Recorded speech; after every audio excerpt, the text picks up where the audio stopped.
Welcome to the Bulletproof Entrepreneur Podcast, where we interview the world's leading CEOs, business executives, entrepreneurs, thought leaders, and authors. Our mission is to learn the strategies and tactics that have helped our guests succeed in business and life and share those lessons with you so that you can become the Bulletproof Entrepreneur. My name is Chi Odogu, and I'm the co-founder and COO of Odogu Media Group. Odogu Media Group is a podcast marketing and new media agency that helps corporations create and amplify their story via high-quality branded audio content that builds a community of highly engaged fans who are their ideal clients for their premium products and services. And now, without further ado, on with the show. This episode is brought to you by the B2B Sales Mastery Summit. If you want to learn how to grow your sales using guerrilla B2B sales strategies, then you'll definitely want to check out this summit. 10 world-class entrepreneurs, thought leaders, and sales and marketing professionals are going to share their best-kept secrets on how to grow your sales in the B2B space. You'll learn things like how to leverage your skills, how to apply LinkedIn to get non-stop leads, how to prospect and win, how to be a go-giver so that you can get more clients by actually serving them first, and of course, the art of closing the deal with your prospects and clients so that they'll feel like they're doing business with their long-lost friend. I have speakers coming from the likes of Dan Locke, Bob Berg, Paul Brody, Kimanzi Constable, Josh Elledge, Dr. Cindy McGovern, Tayo Roxon, Monique Russell, and Karen Yankovic. They'll be sharing their best-kept secrets on how you can succeed and win in your B2B sales goals in 2020. The summit starts November the 18th and 19th and will feature 30-minute actionable keynote addresses to equip you with all the tools and strategies you need to succeed. If you want to sign up, go to www.b2bsamas.com or www.b2bsalesmasterysummit.com to sign up for the B2B Sales Mastery Summit. I can't wait to see you there. Hey everyone, welcome to another exciting episode of the Bulletproof Entrepreneur Podcast. My special keynote speaker on the show today is Elise Keith. Elise is the co-founder and CEO of Lucid Meetings. She's the author of Where the Action Is, the meetings that make or break your organization. She's also an Inc. columnist. Her column is titled The Meeting Maven, where she regularly contributes and helps organizations deal with and strategize on how to make their organizations more effective by crafting and strategically planning their meetings. She's been seen in BBC, Sherm Magazine, Industry Week, and the Savvy Dentist podcast. I'm pleased to have her on the show today to tell us a little bit about her entrepreneurial journey and her new book, Where the Action Is, the meetings that make or break your organization. So with that said, Elise, welcome to the show. Thanks for having me. It's a pleasure to be here. Awesome, Elise. So Elise, your path towards entrepreneurship is a little unusual. I see your LinkedIn bio right here in front of me. You were a former product manager, and then you studied theater in Lewis and Clark College. So how did you find yourself now becoming the meeting maven and working with organizations to help them make better meetings? Well, I just got lucky, I guess, huh? Isn't that just what every aspiring actress wants to be? You know, I mean, I'm going for the theater, but someday I might be a meeting maven instead. So actually I did. I felt like I really did get very lucky because while my meeting maven thing my acting thing didn't turn out to result in enough food on a regular basis for that to be a career, it did prompt me to join the business world. Okay. And when I got into the business world, I found the place where all of the, as my book says, where all the action is, right? Where are they making the decisions? Where's the conflict? Where's the excitement? Where are people coming together to create something that's kind of cooler and bigger than they are?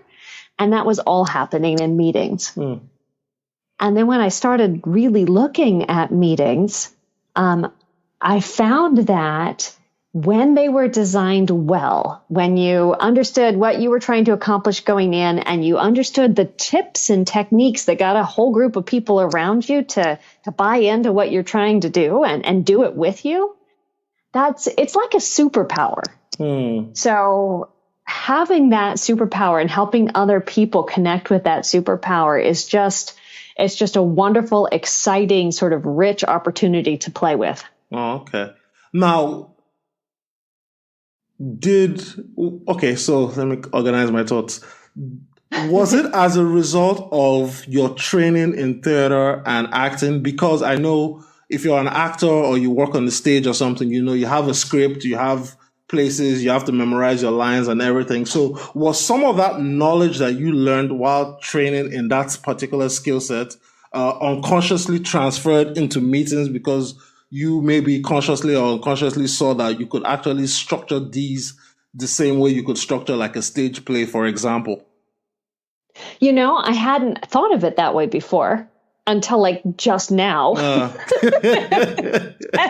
But absolutely, right? So when you look at the underlying structure of every effective meeting, and I don't care whether you're doing a sales meeting or you're meeting with your team or you're meeting with your accountant, like they all have the same basic underlying arc. Yeah. And it's not that different from Freytag's plot line. So like the same kind of path that you take for writing a good story. Yeah. You got the setup where everybody comes together and you meet the players and you figure out what you're trying to do there. And then you work through all the action and there's some climax where everybody goes, okay, we've made our decision or whatever it is. And then you kind of have the denouement where the ending where everybody wraps it up and you write your action items down and out you go. So you're right. That ability to look at the interaction of people as a key way that you move the action forward is true for theater and it's true for meetings. One of the other things that I just love is that if you watch and pay attention now, because now that you know to watch this, you can't unsee it. You're going to see it everywhere. When you watch TV and when you watch movies, you will notice that a lot of the story is told by watching meetings. Right? Yeah. Like Game of Thrones, it's all meetings. Yes. Meetings and nudity. And that's pretty much that whole show, some dragons. Yeah. That's it. Because when I read the book, you mentioned something about Star Trek and I think Captain Picard, and almost in every episode, they're all in the conference room having a meeting. And I just thought, you know what? I just started watching How I Met Your Mother, the TV show. And basically every episode is they're meeting in a bar. The drinks are literally just props, but they're just meeting in the bar, talking about the things that are going to unfold in the episode in that meeting. Right. Like if they were a work team, we would call that a team cadence meeting. It's basically their weekly team check-in. Okay. At the bar, right? Yeah. Because that's how they stay connected as, a group of friends. West Wing, like pretty much all the shows are just a series of meetings, like Walking Dead, how are we going to fight the zombies? That's it. So that's what's happening in the real world as well. So if you will look at the news or if you read, entrepreneurial guides or business books, there are all of the how-tos. When you look at, they'll say things like, hey, you've got to have your North Star or you've got to be innovative, or they'll use these words that sound really good, but what the heck does that mean in practice? And what the heck it means in practice most of the time is that you run a really good meeting. But why is it so boring in the workplace versus on screen and on TV? Because that every single person, when I worked in consulting, I dreaded having meetings because I knew it was just like a big time suck. When I worked in nonprofit, the same thing. And you know what? Let's talk about this first, and then we'll talk to the next step. Okay, so they're often boring for two reasons. One, while there are tons of meetings and we need the meetings to make the stuff go, most of the people running those meetings have no training of any kind in how to do that. Yes. Right? Yeah. So it's like taking my teenage kids and saying, hey guys, I need you to put on Thanksgiving dinner or, a huge meal for the whole family. Right? Like that's not something you just wake up one day and know how to do, even though you may have attended many, many family dinners. planning one, making the menu, getting the stuff, getting it all done in time, having the ambiance, all of that is a skill you have to learn and develop. And the way we work in our organizations is people are like, well, you've attended meetings, so therefore you know what it is. Go. Yeah. Like I play with Hot Wheels. That doesn't make me a car designer. Like these are not the same thing. So that's the first reason. The first reason is people lack the education to be able to design and run really good meetings. And the second reason is that we have this problem where we have these competing desires. Like on the one hand, we want to run a really effective meeting and get things done.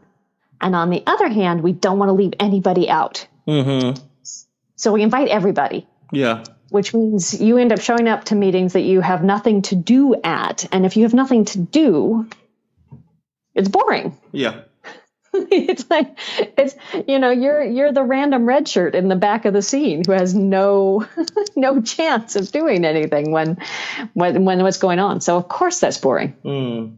Yeah. Now in your book, you now propose that, you know what, if you're a manager, you're a team leader, you're a director or whatever, you should now schedule every meeting to be optional for all the members. And I find that to be a little difficult to swallow because I know I've been in meetings where, like you just said now, everybody is in the meeting, whether you're a contributor or not. But when you say all meetings are optional, aren't you going to get resistance internally in the organization if you find out, okay, every meeting is optional? Well, I'm not going to come if I don't need to come. Or something like that.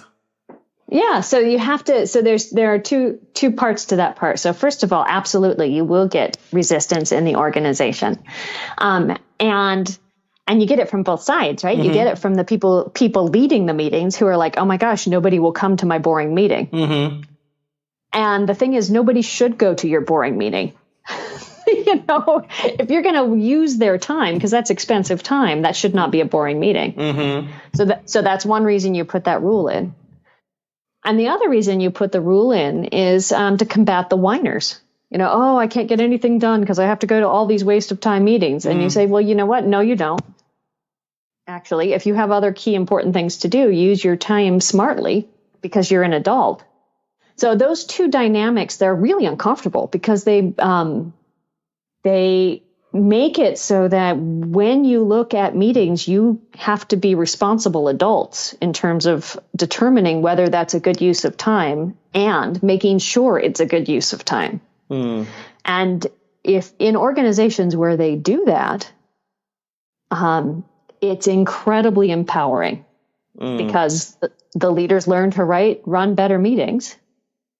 And then, while people say they don't want to go to meetings that waste their time and they would opt out and whatnot, in reality, they tend not to. We tend to feel worse when we're not invited. Yes. Yeah, right? Fear of missing out. Exactly. So if you run a good meeting, right? Like say you're going to say, okay, on Friday afternoon at 3:00, we're going to decide on our strategy for the next quarter. You don't have to come if you don't want to. Like who opts out of that room? Yeah. And the people who do opt out of the room, the people who continually fail to show up, trigger the second part of it. And the second part of it is that meeting performance is job performance. So if you're not showing up and contributing in a meaningful way in those meetings, you aren't contributing to your team. And that's a lot more obvious when we don't have a rule in place that makes people sit there and waste their time, right? If the rule is, no, if you show up, you're doing good work together, then you've got something you can work with. So it is a controversial, it's a bold strategy, but it works. Yeah. Okay. So now we're speaking more towards entrepreneurs and we've talked about organizations. So as an entrepreneur, maybe starting a startup or you have your small and growing business, for example, and take, for example, you transition from, let's say, a nonprofit organization or a Fortune 500 where you were used to setting meetings and all that. But as an entrepreneur, you wear many hats. You just don't have the time in the day to do as many meetings to get things before you can get things done. So how does one as an entrepreneur set effective and efficient meetings that still hit all the marks, but also gives them time to do all the other things they need to do? So I think one of the key challenges for people especially if you're leaving a big organization, is to, big organizations have this problem where they just run lots and lots and lots of meetings, and they all kind of blur together, right? Which is wasteful in big organizations, but it's deadly in a small organization. You just can't afford to do that. Now, whether you're small or large, but especially if you're small, the real first thing you have to do is you have to change your understanding and your relationship to meetings, and understand that there are 16 distinct types of meetings. Okay. And they're tools. So instead of thinking about meetings in general, I don't want to be in too many meetings, blah, blah, blah. What you need to think about is, which kind of meetings do I need to be having right now to help me achieve my business goals? So, for example, the very, very first stages of entrepreneurship, that might be I'm doing interviews with investors, and I'm doing sales calls. Yeah. Right? Those are not a waste. Those are not a waste of your time. Those are, and you want to get really specific and really good about how to run those meetings right. And then as your needs and your team grow, every time you add a meeting to your way of working, you give it the same kind of attention. Every single one of those meetings is a tool that you're using to achieve a goal. So one of those tools might be, here's how I keep my team together and aligned, and there's a very specific meeting you run to do that achieves that goal. So looking at those as designed tools that get you what you want is absolutely the first step. Okay. So now let's dive into this a little bit deeper. Now you said, okay, if you're an entrepreneur, the two things that are important, meeting with investors, meeting with salespeople. Now, for any business to start, you need to kind of start making sales before you even talk to the investors. So what are some ways entrepreneurs can design a better meeting system to either get meetings with people that could buy their stuff, or, make it so enjoyable that people are wanting to come and attend the next sales call from this person that is knocking on their door?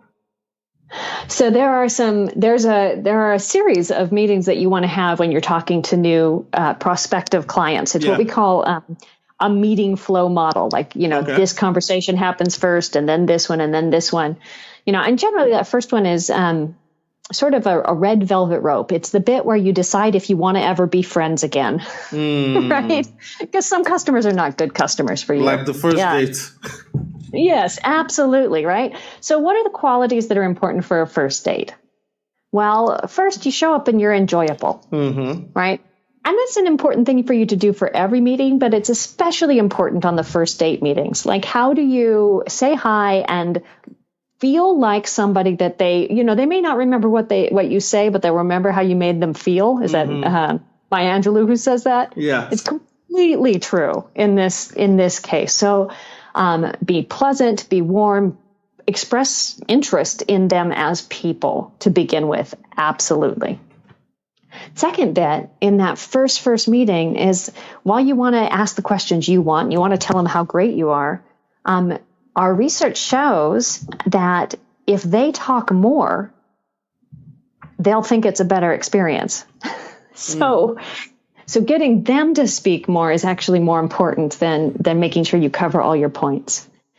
And then finally, and this is important for every meeting, but it's especially important for these tentative meetings where you decide, yes, in fact, I do want to date this customer, is to make sure you've written down any decisions you've made and any next steps, and then you immediately send that out to them in writing after the meeting with your thank yous.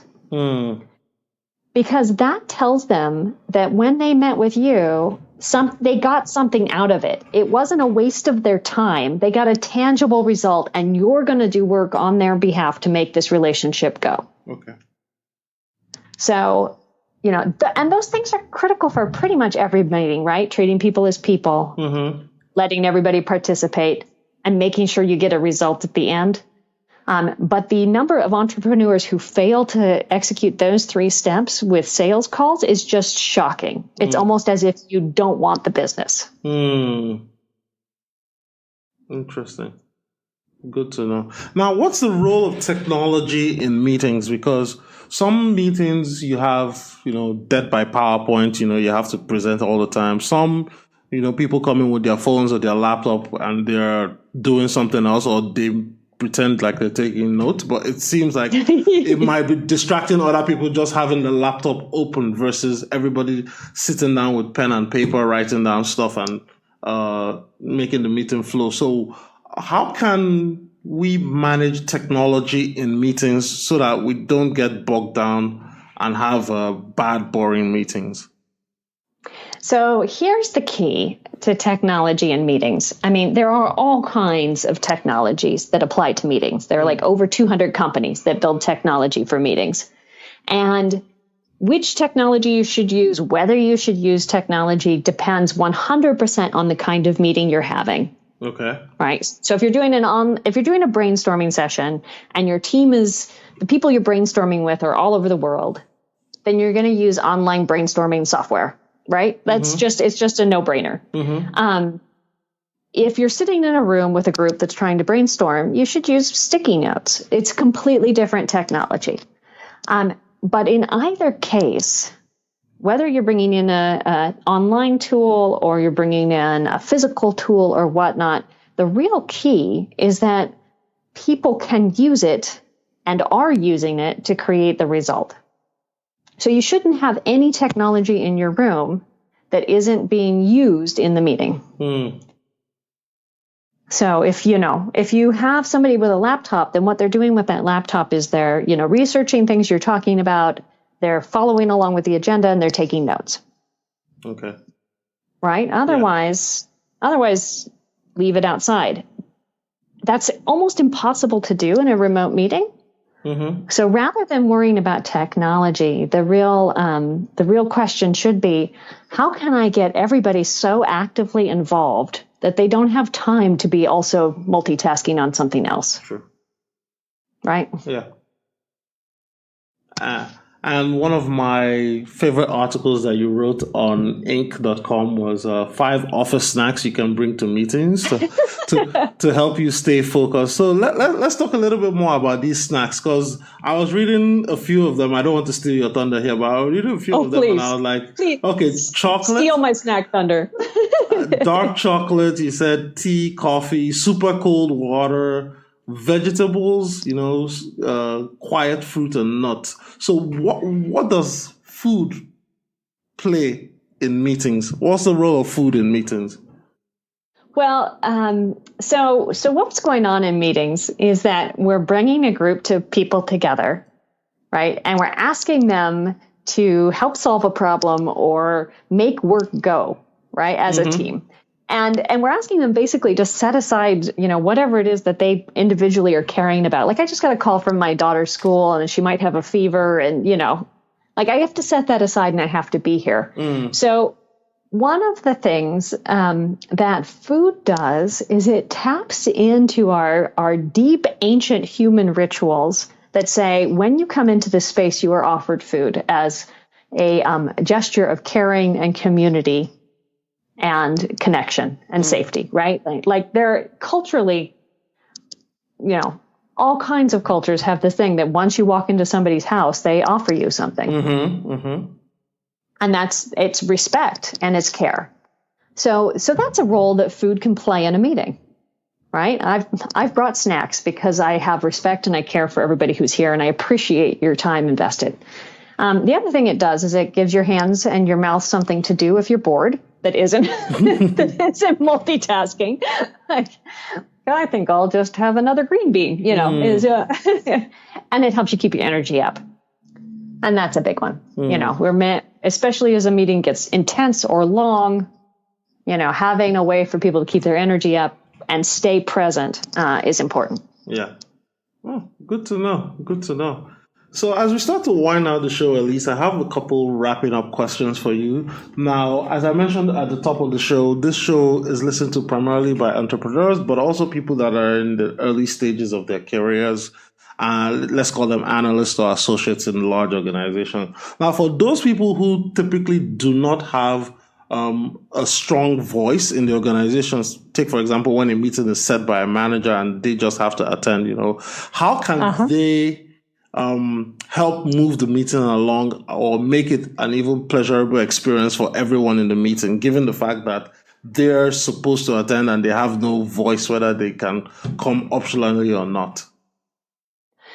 So the first thing you can do, if that's your role, is you can educate yourself, right? Especially if you work in a culture where there isn't a lot of meeting expertise.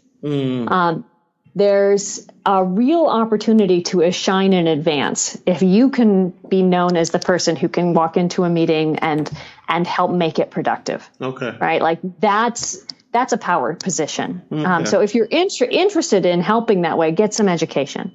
And then the first way to start educating yourself and making a difference is to take responsibility, volunteer, and take the notes. Okay. And what you do when you take notes is you're writing down any decisions the group is making, any key points, and any action items. And this gives you, because you're responsible for taking the notes, right? You're not taking charge or anything. You're just taking notes. This gives you the permission to start asking the important questions that otherwise aren't getting asked. Like, hey there, guys, I thought we made a decision. I want to write it down real quick. Did we just decide XYZ? Yeah. By you asking that question out loud, that group may have otherwise just buzzed past that. And 2 weeks later, nobody would have known what the decision was, and they all would have thought it was different, right? You get to by taking that, volunteering that role, you get to all of a sudden ask the questions that make the results real. I'm going to write down this action item, but I didn't hear from Fred whether that was actually what he planned to do. Fred, was that what you said? Like, you can ask these questions, right? That give other people voice too. So that's where I would start. Okay. And on the other side, for organizations that are mired in the meeting culture and they need to start getting better habits and start improving on optimizing their meetings, what are some steps they can take to start improving their meeting culture so it's not just death by multiple meetings every single day? There are a lot of things people try, like they go through and they cancel all their meetings and just wait to see which ones come back, or they put up some simplistic rules like, every meeting will be 30 minutes or something like that. And none of that stuff is particularly effective, unfortunately. It fails. So in our business, we have a couple of different things that people can get access to that are useful that way. One is we did the research on what the actual practices are in high performing organizations, so the places where they meet really, really well. And we have a free online survey where you can go and see how your organization's practices line up with the best of the best and what level you're operating at. And then if you find that everything your organization is doing is like you have none of the good practices, you're at a level like -1, then you work to create level 1 practices. Okay. You put them in step by step. So all of that's laid out on our website. Okay. I'll be sure to link to your website in the show notes, but my curiosity just got the better of me. So which organizations are typically high-performing organizations that have excellent meeting cultures? So a lot of the organizations that have really excellent meeting cultures are mid-sized. Okay. The really, really huge ones tend to have decent meeting cultures, but not truly excellent meeting cultures. And they have, so like Zingerman's Community of Business is one of the case studies I write about in my book. And they have a very specific way they run all of their meetings. They have every single manager gets training in how to run effective meetings. And this is, by the way, a food-based business. So they run a deli, and they run a roadhouse and a chocolate shop and like a mail order candies place, right? So and the people who come to work for them are like sometimes still in high school and sometimes still, working their way through all kinds of things. And every single person in that whole organization knows how to run the meeting, how to participate in the meeting, and they all take turns right? So one day the meeting might be run by the lady who's the hostess or the server. And they are truly amazing in the way that they make that performance include everyone and help drive really great economic performance as well. Awesome. Good to know. So with that said, Elise, we've reached the end of the show. I want to thank you for coming to share your story and to teach us how to create and run effective meetings. But before I let you go, where can people find you, get to know more about you, and also grab a copy of your book? You can learn more about my company, and there's a million resources on our website, like explicit how to run different kinds of meetings, which are, especially useful if you're just starting out, at lucidmeetings.com. Mm-hmm. And then you can find more information about me and my writing and the book at jelisekeith.com. Awesome. And I'll be sure to put that on the show notes once this episode is ready to go live. So thanks a lot for coming to share your story, Elise. I truly appreciate you taking the time to do this today. Thank you. It's been fun. Hey everyone, thanks for tuning into the show today. If you love what you hear on today's episode of the podcast, go to iTunes and leave a review and a comment. It helps other great listeners like yourself find the show. And of course, you can always find more episodes of the Bulletproof Entrepreneur Podcast at www.odogwu.com.